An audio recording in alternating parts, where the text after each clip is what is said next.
আসসালামু আলাইকুম। আজকে যে ভিডিওটা করতেছি এই ভিডিওটা আসলে বেশ কিছুদিন আগেই করার কথা ছিল।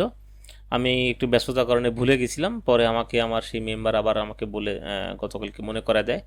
যার কারণে আজকে ভিডিওটা করতেছি। আজকে ভিডিওটার উদ্দেশ্য হচ্ছে গিয়ে ডুপ্লে চাইল্ড থিম নিয়ে, অর্থাৎ ডুপ্লে চাইল্ড না, শুধুমাত্র যে কোনো থিমেরই চাইল্ড থিম নিয়ে কথাবার্তা বলবো। চাইল্ড থিমের কেন প্রয়োজনীয়তা আছে, কিভাবে করা যায়, চাইল্ড থিম কীভাবে বানাবেন।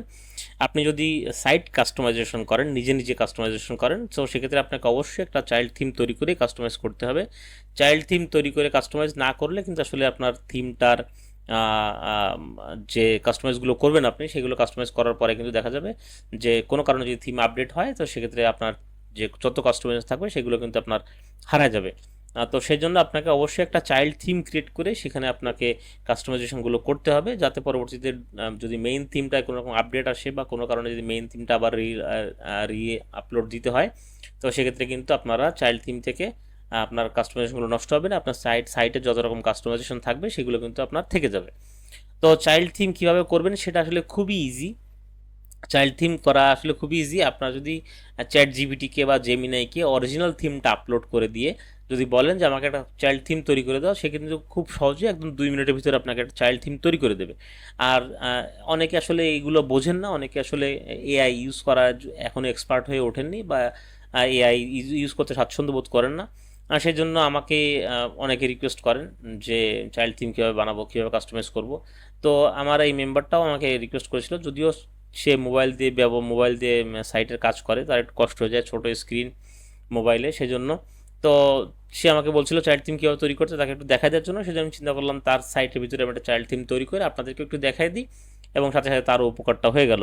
আর পাশাপাশি এই ভিডিওটার ডিসক্রিপশন বক্সে বা কমেন্টে আমি অবশ্যই চাইল্ড থিমের ফাইলগুলো দিয়ে দেবো। আপনারা যদি চান, আপনারা যারা মুভি সাইট নিয়ে কাজ করেন, যারা ডুপ্লে থিম নিয়ে কাজ করেন, তারা ডুপ্লের এই চাইল্ড থিমটা নিয়ে কিন্তু আপনারা আমার এই ভিডিওর ডিসক্রিপশন থেকে বা কমেন্ট বক্স থেকে আপনারা কিন্তু ডাউনলোড করে, লিঙ্ক দিয়ে দেবো, সেখান থেকে ডাউনলোড করে আপনারা কিন্তু চাইল্ড থিম ইউজ করতে পারেন আপনাদের সাইটে কাস্টমাইজ করার জন্য। তো চলেন কথা না বাড়িয়ে আমি দেখাই দিই কীভাবে চাইল্ড থিম তৈরি করবেন।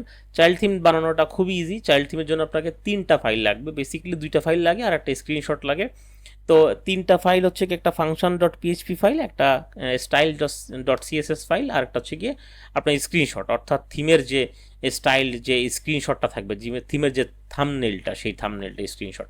তো এইগুলো কিন্তু আপনাদের ডুপ্লের মেইন থিমের ভিতরে আসে, কিন্তু মেইন থিমে যেটা আছে সেটাকে আপনি কনভার্ট করে চাইল্ড থিমে নিয়ে আসবেন।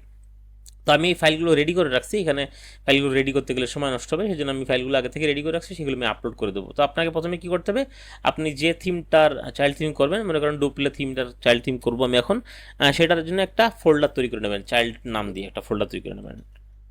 ডুপ্লে চাইল্ড নাম দিয়ে যদি আমি একটা ফোল্ডার করে রাখি, এখানে দেখেন ডুপ্লে চাইল্ড, ডুপ্লে হাইপেন দেবেন, চাইল্ড লিখবেন, একটা ফোল্ডার ক্রিয়েট হয়ে যাবে।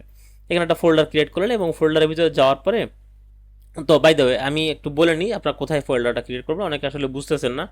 আপনারা আপনাদের সাইটের রুটে চলে যাবেন, ফাইল ম্যানেজারে চলে যাবেন, সি প্যানেল থেকে ফাইল ম্যানেজারে যাবেন। ফাইল ম্যানেজারে যাওয়ার পরে আপনার সাইটটা যদি পাবলিক এইচটিএমএল হয়, যদি আপনার হোস্টিংয়ের ভিতরে একটা সাইট থেকে থাকে, সেটা পাবলিক এইচটিএমএল হবে। আর যদি পাবলিক এইচটিএমএল না হয়, যদি কোনো ফোল্ডারে থাকে, তাহলে সেই ফোল্ডারে চলে যাবেন। যেমন মনে করেন আমি আজকে যে কাজটা করব, সেই সাইটটার নাম হচ্ছে rjmovie.site। এই rjmovie.site আমি ফাইল ম্যানেজারে চলে আসছি সি প্যানেল থেকে। আমি আর দেখালাম না সি প্যানেল থেকে কীভাবে যাবেন, কারণ এটা আমি অনেকবার দেখিয়েছি অনেক ভিডিওতে, এবং খুবই বেসিক একটা জিনিস। তো এই ফাইল ম্যানেজার, সি প্যানেল থেকে ফাইল ম্যানেজার থেকে আপনাদের সাইটের যে ফোল্ডারটা আছে সেই ফোল্ডারে চলে যাবেন। সেই ফোল্ডারে গেলে ডাব্লুপি কন্টেন্টের ভিতরে গেলে থিমস, এই থিমসের ফোল্ডারে গেলে আপনারা দেখবেন আপনাদের সবগুলো থিমস আছে, এবং যে থিমটা অ্যাক্টিভ আছে, যে থিমটা আপনি চাইল্ড করতে যাচ্ছেন, সেই থিমটার নামে একটা চাইল্ড ফোল্ডার করে নেবেন। এখানে আমি যেমন একটাকে করে নিলাম। তো ফোল্ডারটা করার পর এই ফোল্ডার ভিতরে যাবেন, দেখবেন ভিতরটা কিন্তু এমটি, ভিতরে কোনো ফাইল নাই। তো এখানে আমার 3টা ফাইল আপলোড করতে হবে। আমি এটা আপলোড করে দেখাই। আমার ফাইলগুলো রেডি করা আছে, আমি জাস্ট 3টা ফাইল আপলোড করব। খুবই সিম্পল, খুবই ইজি, খুবই সহজে করা যায়। যেমন এখানে ফাংশন পিএইচপি ফাইল, স্ক্রিনশট আর স্টাইল সিএসএস, এই 3টা ফাইল রেডি করা আছে। এখানে আমি ফাংশন পিএইচপিটা আপলোড দিলাম, এরপরে আমি আপলোড দেব স্ক্রিনশটটা আপলোড দিলাম।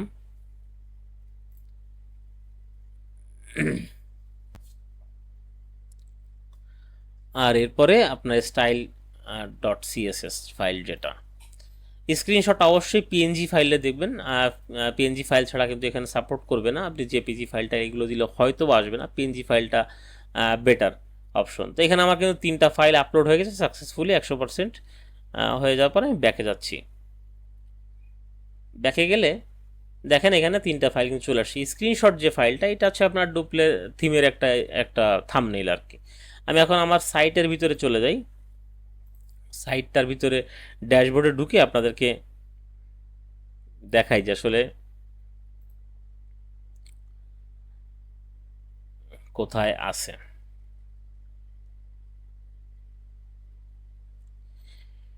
ড্যাশবোর্ডে অ্যাপিয়ারেন্সের থেকে যদি আপনি থিমসে যান, ড্যাশবোর্ডে এসে অ্যাপিয়ারেন্স থেকে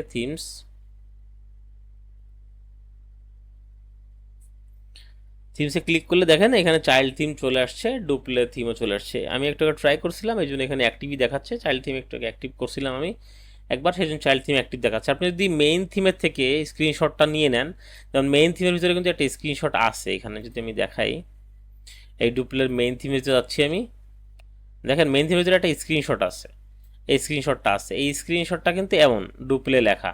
আমি একটু কাস্টমাইজ করে নিয়েছি ডুপ্লে চাইল্ড, যাতে দেখতে একটু সহজে বোঝা যায় যে কোনটা চাইল্ড আর কোনটা অরিজিনাল। আর এখানে নিচে এমনি তো লেখা আছে ডুপ্লে চাইল্ড লেখাই আছে, আর এখানে ডুপ্লে তো লেখাই আছে। আমার এখানে চাইল্ড থিমটা অ্যাক্টিভেট হয়ে আছে, কারণ আমি একটু আগে অ্যাক্টিভেট করছিলাম। তো আপনি যখন চাইল্ড থিম অ্যাক্টিভেট করবেন, আপনার সাইটে কিন্তু কোনো পরিবর্তন আসবে না, সাইটটা সেমই থাকবে, কারণ আপনার সাইটের থিমের ভিতরে কোনো রকম কাজ করা নাই এখন পর্যন্ত। আর এখানে আমার জাস্ট 3টা ফাইলই আপলোড করা, আর কোনো কিছু আপলোড করা নেই। এখন আপনার প্রশ্ন আসতে পারে যে আপনি কাজ করবেন কিসে, কোন ফাইলে কাজ করবেন। আপনার ডুপ্লের মেইন থিমের ভিতরে যাবেন, আপনি যে ফাইলটায় কাজ করতে চান, মনে করেন আপনি হেডার ডট পিএইচপিতে কাজ করবেন, আপনি এই ফাইলটাকে জাস্ট রাইট ক্লিক করবেন, এটাকে কপিতে ক্লিক করবেন। কপিতে ক্লিক করে এখানে দেখেন আপনার এইটার যে ফাইলের যে অ্যাড্রেসটা চলে আসছে। এখানে ডুপ্লে লেখা আছে, এখানে হাইপেন দেবেন, চাইল্ড লিখবেন। চাইল্ড লিখলে কপি ফাইল দিলে কিন্তু আপনার ডুপ্লে চাইল্ডের ভিতরে চলে যাবে, একদম একদম সরাসরি ফোল্ডারে চলে যাবে। আপনাকে আর নতুন করে এখান থেকে ডাউনলোড করে আবার ওইখানে আপলোড করার কোনো প্রয়োজন নেই, জাস্ট কপি দিলেই হয়ে যাবে। আপনি যদি চিন্তা করেন যে না আমি একটা একটা করে ফাইল আপলোড করা আসলে খুব কঠিন, আমি বুঝতেছি না পুরো সাইটটার সবগুলো ফাইল, আমি পুরো থিমের সবগুলো ফাইলই আমি ওখানে কপি করে নিব, তারপরে সেখানে আমি দেখতে তো অ্যাজ ইট ইজ ডুপ্লের মতন হয়ে যাবে, তখন আমি সেখানে কাজ করব। তো সেক্ষেত্রে আপনি কী করবেন, আপনি সিলেক্ট অলে ক্লিক করবেন। এই সিলেক্ট অলে ক্লিক করার পরে যেহেতু আমার এখানে 3টা ফাইল আছে, আমি সেই 3টা ফাইল নিব না, ওই 3টা ফাইল রিরাইট হয়ে যাবে, তখন ওইটা আর চাইল্ড থিম থাকবে না, ওটা নষ্ট হয়ে যাবে। সেই জন্য সিলেক্ট অলে ক্লিক করে আমি ফাংশনটা কন্ট্রোল ল্যাপটপের কিবোর্ডের কন্ট্রোল চেপে ধরে ফাংশন পিএইচপিটা সিলেক্ট করবেন, তাহলে এটা আনসিলেক্ট হয়ে যাবে। এরপর হচ্ছে গিয়ে স্ক্রিনশটটা ক্লিক করবেন, সেটাও আনসিলেক্ট হয়ে যাবে। আর স্টাইল সিএসএসটা ক্লিক করলে আনসিলেক্ট হয়ে যাবে। এখানে আমার সবগুলো ফাইল সিলেক্ট করা আছে এক্সেপ্ট দিস 3 ফাইলস, এই দেখেন 3টা ফাইল। এখন আমি এইটাকে কপি করব, মুভ করতে যেন না, আবার মুভ করলে কিন্তু মেইন থিমটা ব্ল্যাঙ্ক হয়ে যাবে।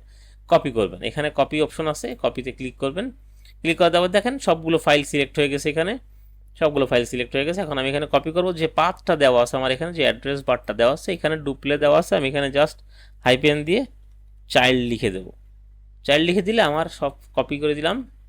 এখন দেখেন আমি ডুপ্লে চাইল্ডে চলে যাই, এখানে দেখেন এখানে সবগুলো ফাইল চলে আসছে অ্যাজ ইট ইজ, আপনার থিমটা যেরকম মেইন থিমটা সেরকম চলে আসছে। এখন আপনি আপনার ইচ্ছা মতন যে কোনো ফোল্ডারে যে কোনো ফাইলে আপনি এখানে কাস্টমাইজ করতে পারবেন। কাস্টমাইজ করলে আপনার সাইটের ভিতরে সেটাই শো করবে।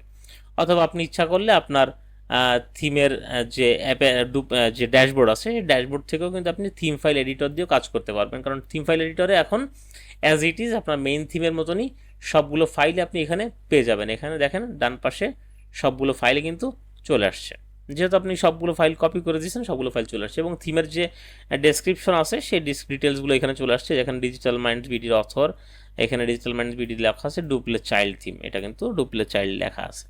তো আপনি এখানে দেখেন ডুপ্লে চাইল্ডই সিলেক্ট করা আছে, এখানে ডুপ্লে আছে, এই যে ডিফল্ট থিমগুলো আছে এখানে।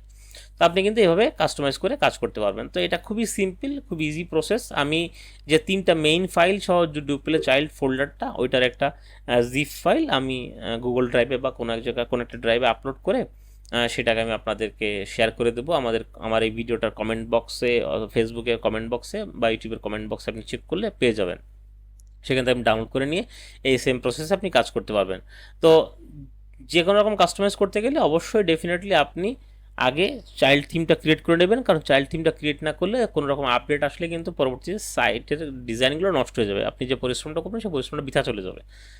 তো এই ছিল আজকের ভিডিও, এইখানেই কথাবার্তা শেষ করবো। আর যদি আপনি মুভি সাইট নিয়ে কাজ করতে আগ্রহী হন বা মুভি সাইট নিয়ে যদি কাজ করতেছেন বা ভালো রেজাল্ট পাচ্ছেন না, সেক্ষেত্রে আপনি অবশ্যই আমার সাথে কন্ট্যাক্ট করতে পারেন। আমাদের কাছে হিউজ কালেকশন আছে মুভি সাইটের থিমের, এছাড়া অনেক কাস্টমাইজ থিম আছে, প্রিমিয়াম প্যাকেজ আছে, বিভিন্ন রকম প্যাকেজে আমরা সাইট রেডি করে দিয়ে থাকি। সেখান থেকে কীভাবে ইনকাম করুন অনলাইন থেকে সেগুলো ট্রেন করে থাকি। গত 1.5 বছর ধরে ট্রেন করে যাচ্ছি। আমাদের ফুল পেইড মেম্বার আছে অলরেডি 53 জনের মতন, আর হাফ পেইড বা শুধু কোর্সের মেম্বার আছেন প্রায় 100-র উপরে। এবং মোটামুটি যারা অ্যাক্টিভলি কাজ করেন তারা সবাই ভালো সাকসেসফুলি কাজ করে যাচ্ছেন এবং সাকসেসফুলি ইনকামও করতেছেন অনলাইন থেকে। তো আপনি যদি সহজে অনলাইন থেকে ইনকাম করতে চান, এর থেকে সহজ পদ্ধতি আর নাই, এর থেকে লেজিট পদ্ধতি আর নাই, মানে এর থেকে সহজ এবং এর থেকে দ্রুততম পদ্ধতি আর কিন্তু আমি দেখি না অনলাইনে। বিভিন্ন রকম ইনকামের সোর্স দেখা যায়, অ্যাফিলিয়েট মার্কেটিং, সিপিএ মার্কেটিং, এই সেই। তো এইগুলোর থেকে আপনার খুব সহজ এবং দ্রুতভাবে আপনি দ্রুততার সাথে আপনি কিন্তু মুভি সাইট নিয়ে কাজ করতে পারবেন। তবে অবশ্যই একটা কথা মাথায় রাখবেন, আপনার এই কাজটার বিষয়ে প্যাশন থাকতে হবে, পরিশ্রমী হতে হবে। আর পরিশ্রমী হলে এবং যদি কাজটার প্রতি আগ্রহ থাকে, প্যাশন থাকে, তাহলে অবশ্যই আপনি এখানে সাকসেসফুল হবেন। শুধুমাত্র লাখ লাখ টাকা আয়ের স্বপ্ন দেখে যদি এখানে আসেন তাহলে আপনি ব্যর্থ হবেন, ডেফিনেটলি ব্যর্থ হবেন। তো এই ছিল আজকের ভিডিও। যদি আপনার ইচ্ছা হয় কন্ট্যাক্ট করতে, অবশ্যই আমার সাথে কন্ট্যাক্ট করবেন। আমার স্ক্রিনের উপরে আমার হোয়াটসঅ্যাপ নাম্বারটা দেওয়া থাকবে এবং আমাদের ডিসক্রিপশন বক্সে আমাদের ওয়েবসাইটের লিঙ্ক, হোয়াটসঅ্যাপ গ্রুপের লিঙ্ক সব কিছুই দেওয়া থাকবে, সেখান থেকে আপনারা আমার সাথে যোগাযোগ করতে পারেন। তো ভালো থাকবেন সবাই। ভিডিওটি ভালো লাগলে অবশ্যই লাইক করবেন, শেয়ার করবেন এবং কমেন্ট করে জানাবেন। যদি নতুন কোনো টিপস এবং ট্রিক্স জানতে চান তাহলে অবশ্যই আমি চেষ্টা করব আপনাদেরকে সেগুলো ভিডিও করে দেখায় দেওয়ার। তো ভালো থাকবেন সবাই। আজকে ভিডিওটা এখানে শেষ করতেছি। আসসালামু আলাইকুম।